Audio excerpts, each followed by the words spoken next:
It means that when they do their plowing, sometimes it doesn't rain, and they leave off these whatever they plow in their fields. So if it's not raining, they're not able to get anything from that, and they can't go out there and fish and sell the fish.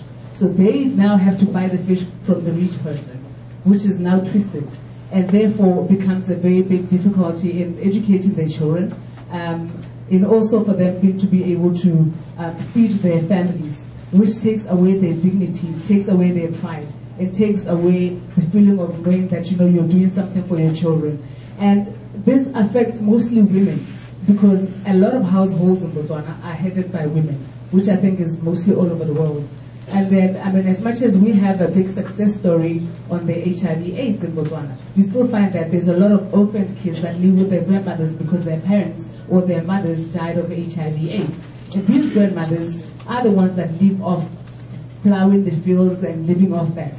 But now when there's situations like the rainfall, lack of rainfall, or there's a lot of flooding like there is in the Okavango Delta, you find that they're not able to get their fees from the plowing, because they plow and they sell their harvesting, and they also use it to feed their families. So if there's lots of floods like this, and if also in some situations there's also a problem which they shared with us of birds that come and eat their plowings.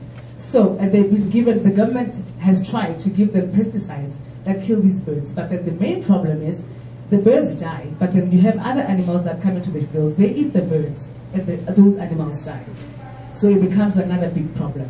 And if it's not that also, it's also the elephants that are all over, that destroy their fields.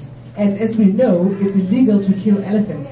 And what they've suggested, they say they've been suggesting this to the government from 10 years ago, is to do an elephant farm, where the government could sell maybe elephant meat or whatever it is.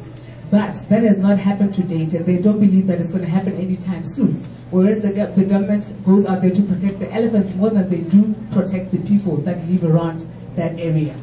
And it's believed that the population of the elephants is actually bigger than the population of the people that reside in that area. And if nobody is doing anything about it, they still come and trample their fields. Even if they fence their yards and they fence their fields, the elephants just come and trample on it, and they destroy everything. And they really can't do anything about it. They've talked and they've talked, and they've gone out to do anything, whatever you can do to try and get attention. That has not happened yet.